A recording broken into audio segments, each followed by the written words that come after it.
All right, guys. So be watching Shane Gillis on the fall of the Manosphere. This is Matt and Shane's secret podcast clips. We're gonna go through this. Yeah, let's just start it. Yeah, I'm trying to think I don't even know what I did this weekend. I had a nice weekend off. Yeah, you chilled. Just watched some football. It was a good time. Nice. Watched the Jake Paul fight. Dude. Did you guys get to watch that? No, I didn't even know what was going on until I woke up the next morning. I said, Jake Paul got knocked out. I said, so what? Yeah, Why'd he fight that guy? That guy's enormous.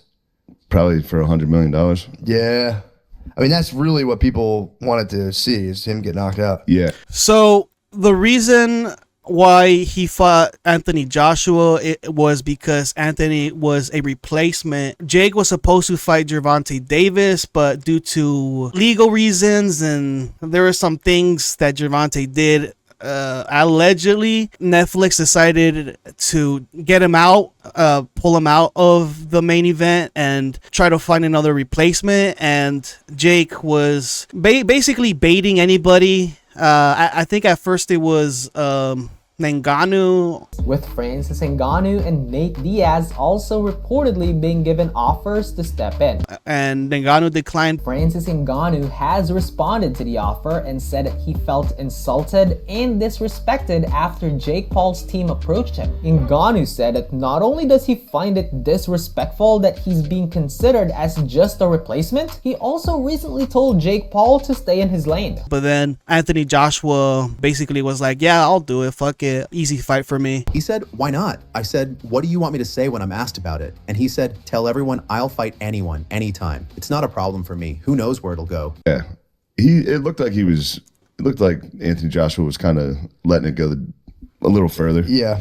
But he also could have just been waiting to tire him out. Well, some people say that, yeah, like, why didn't he just destroy Jake Paul, like, really fast, right? Anthony Joshua does it, but it took him some time. 6th round knockout was much longer than expected. We all thought that Joshua would probably get him out of there within the first few, and we can attribute it to multiple different things. I think Joshua was taking Jake Paul very seriously and didn't want to run into anything stupid. There were a few moments where he got hit by overhands and left hooks and stuff like that. It would be super embarrassing if he got KO'd by a YouTuber, former Disney actor. Bro, that YouTuber was landing punches even after he got knocked down. Now, there's a lot of people that believe that Joshua was like carrying him for a few rounds and stuff like that. We'll never know for sure, but I think Joshua was taking this fight seriously. The reason why, like, the fight lasted longer was because Jake was just running around and not really wanting to get into the fight. Like, Jake Paul was trying to survive. He was running a marathon length in that ring and shooting takedowns to eat up the clock. that's another reason why, too. Like, let's not forget also that. True. And then, but I saw the highlights. you got to He give didn't- Jake Paul some credit. He was fully gassed, like falling on the ground constantly.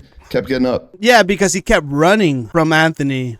With each takedown, the referee has to separate them and then Jake has to stand up. So you're talking about 5-10 seconds of Jake just eating up that clock and he's prolonging the fight that way. And if he's going to shoot takedowns, might as well get them, right? Might as well land a takedown if you're going to shoot them. But he tried everything he could to last as long as possible. I think Jake Paul's objective was to survive. That's why he kept, like, at the end, he just gassed out. I mean, Good for dude, him. it's also, People love hating on that guy, and I get it.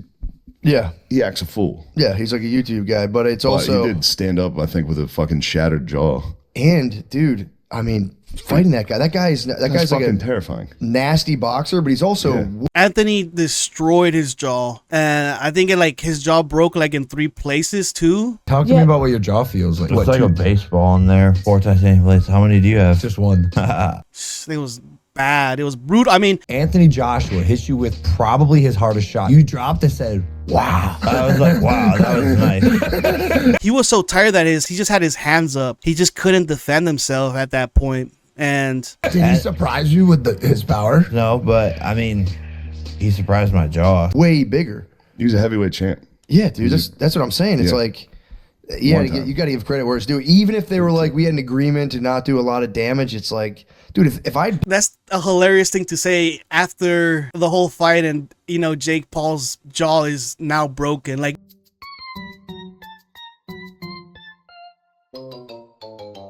yeah, we had a contract where what? Like what? Why is that even necessary to say it? Blocked a No, body he shot. started going for damage. Yeah, he fucking broke his jaw. Yeah. If I were to block one of that guy's body shots with my arms, I would still quit the fight. Yeah, kill. It would hurt so bad. Yeah. It would fuck. I'd probably fall over. Punch in the fucking arm. Oh,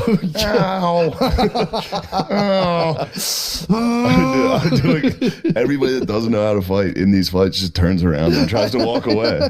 You get hit, you're like, okay, that's it. Get hooked in the back of the head. It would seriously just be like. Yeah, I had to give credit where it was due. I was like, bro, just even fighting that guy, because I guess everyone was being like, you're not a real boxer. Dude, fight. The reason why a lot of people said that Jake, he's not a real boxer. If he ever fights a real boxer, he's gonna lose. And we did see that with Tommy Fury. He had a professional record and had a winning record compared to Jake Paul's previous opponents that were former MMA fighters and celebrities. And now we saw him basically like fight somebody that was way beyond his level, like in a video game, basically like, oh, you're level 50, but this boss battle is like level 100 and you're just stepping into it. Fighting somebody at that skill level is crazy. And that size, the size the difference. size was crazy. It's crazy. That dude mugged Paul. It was interesting to me because before they signed this deal, he was supposed to fight Gervonta Davis, who's significantly smaller than him. Yeah. So maybe that had something to do with it, trying to fight someone bigger than him after he got a bunch of backlash for trying to fight a small guy. I mean, I was well, thinking about Javante would be a problem. Yeah, he would be a big He would be a real problem for him. But that was an interesting, they called it off that like Gervonta was alluding to there being like shady business going on and stuff. really? I think so. I don't I know. think that's every single boxing match true. ever. True. Yeah. Every single time.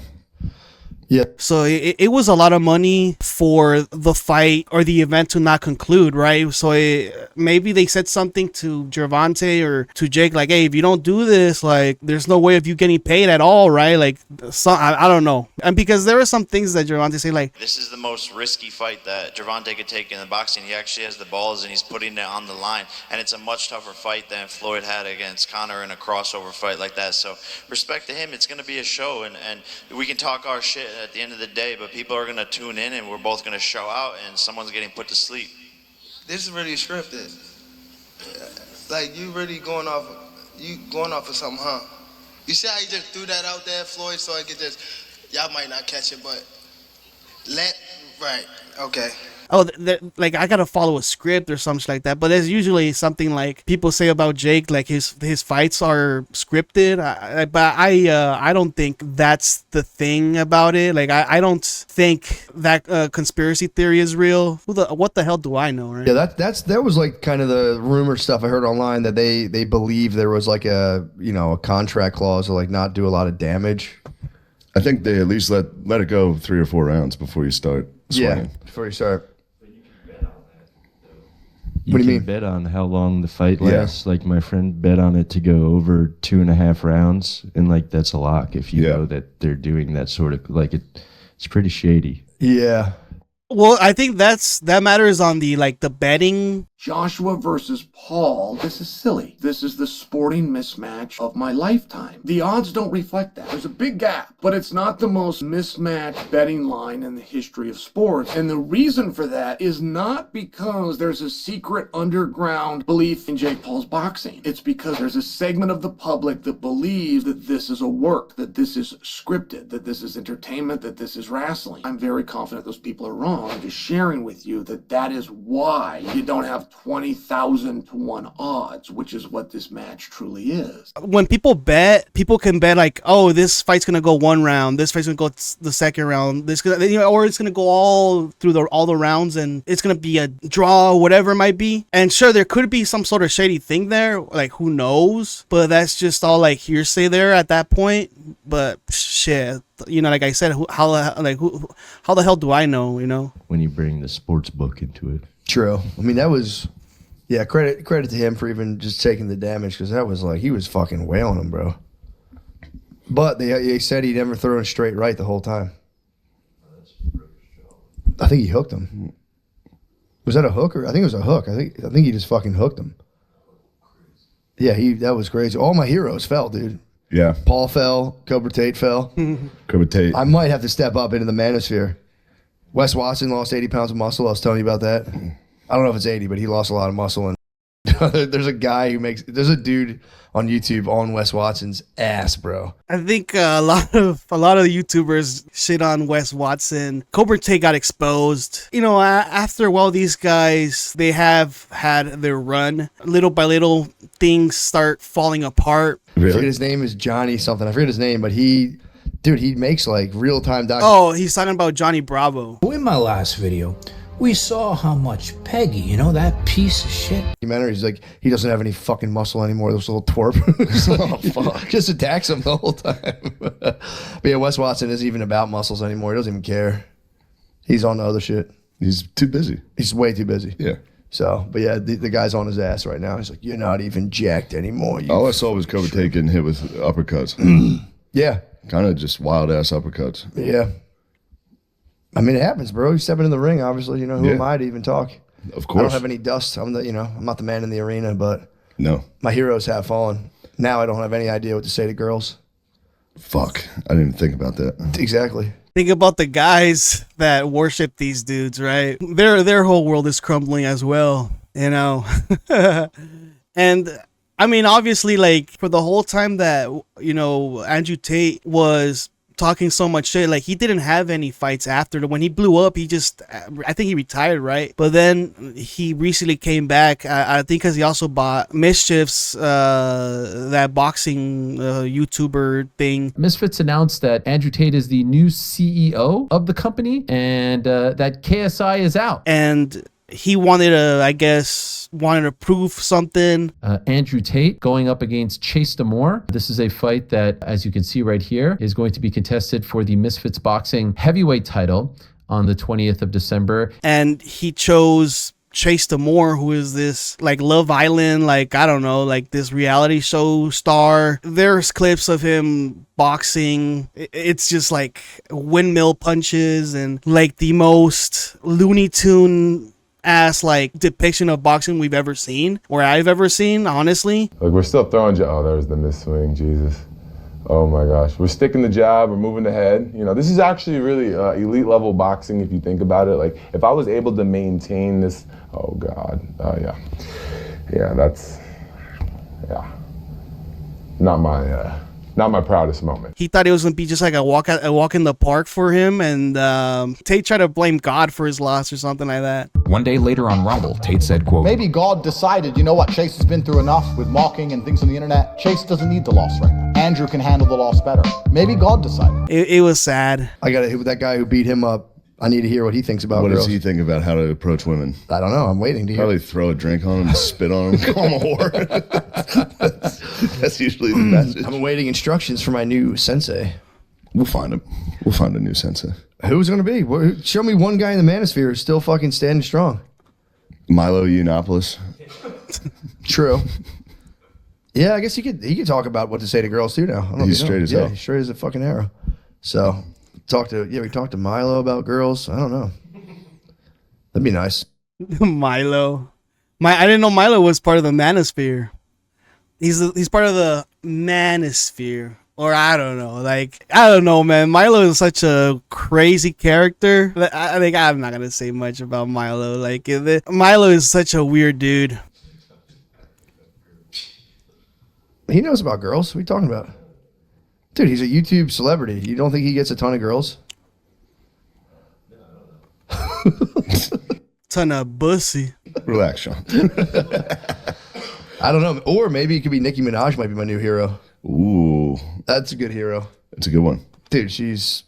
I don't know. I believe her. I think she's been super right wing this whole time. I think, yeah. I mean, when Lil Wayne met Trump, she was probably... I mean, look up Nicki Minaj's husband and her brother and who they are and why she's trying to kiss ass to Trump and his administration. Just look at who her family is and why, and you'll start to figure out like, oh, okay, yeah, it makes sense now. She's probably going, okay. Yeah, and again, she was a absolute, she broke the story about her cousin's gigantic balls from the COVID vaccine. So that would probably, that would red pill her. Because everyone's like, shut the fuck up, bitch. You can't go against the Vax badge. I know. She went against it. She was the only person. But I don't cousin. know. I don't know what that's all about, though. I'm kind of curious. Minaj's brother or whatever, cousin, he might be the only guy to ever say that like the side effect for the vaccine was getting big old balls, like Bon Scott would say. You know? What? I don't know. I don't know if it's like a rebranding thing. I don't know if she's seeing peeping the Candace bag. Candace's bag is up right I'm sure now. Nicki Minaj has a substantial bag. She probably still has the bag. Probably has the bag for sure, but dude, the Candace bag is crazy. Is it? Yeah, bro. I think her show's like enormous. I could be wrong. Yeah, it's like she has like one of the biggest shows. Her podcast is like for real one of the biggest podcasts. That makes right sense. now. Yeah.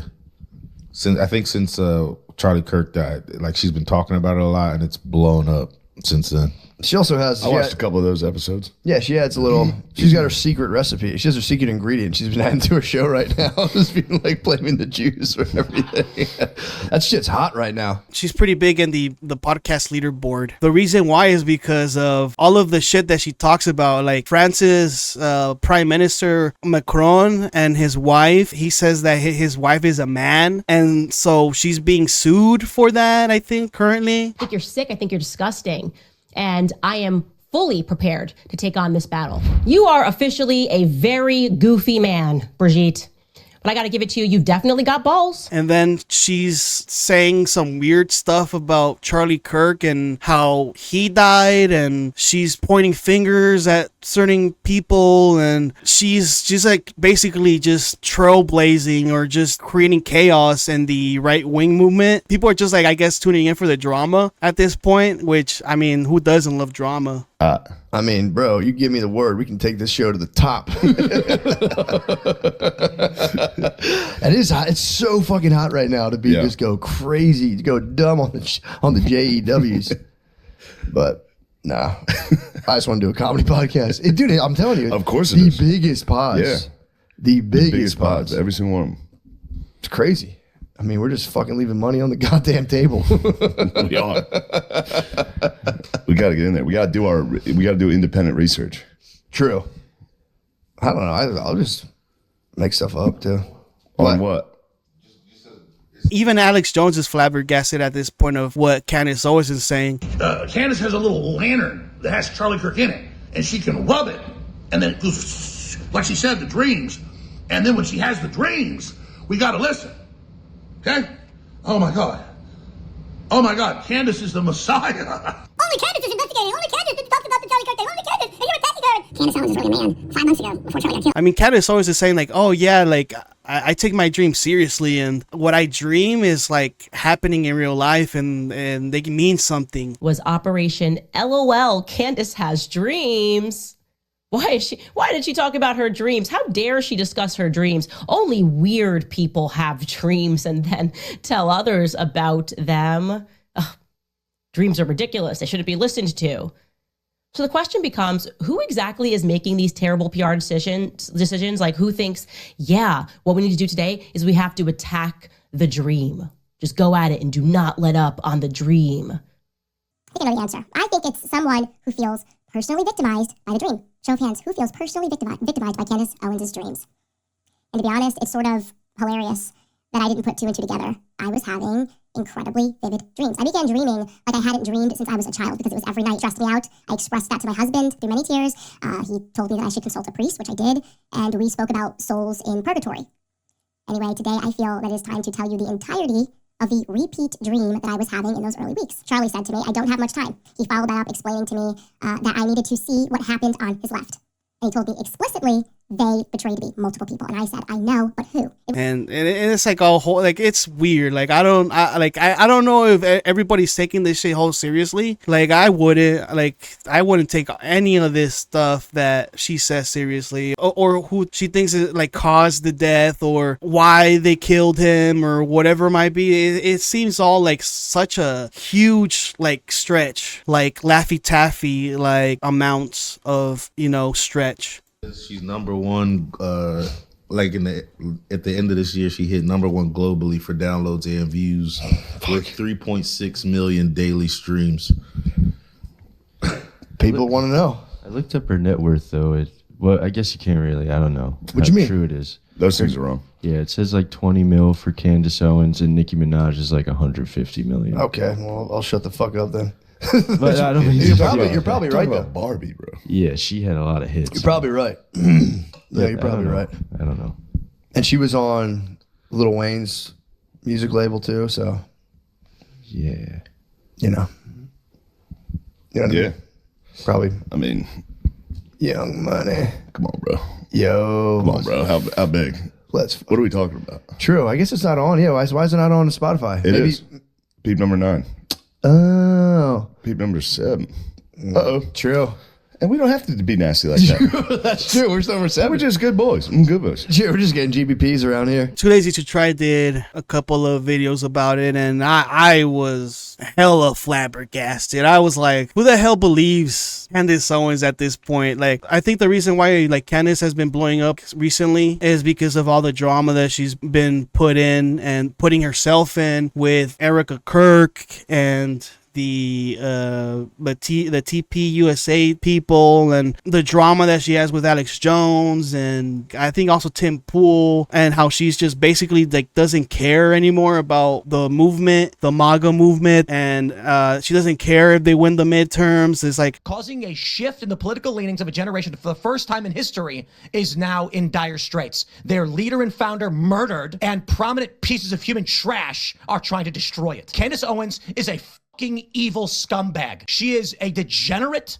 She is burning everything down, and she's gloating and smiling while she does it. she's just going like scorched earth on everybody and everything. Maybe that's the reason why people are tuning in. But yeah, like I'll end it here, guys. Let me know what you guys think. I'll see you guys for another video. Like and subscribe. And I'll see you guys some other time when I got time to make another video. So see you guys later. Bye-bye.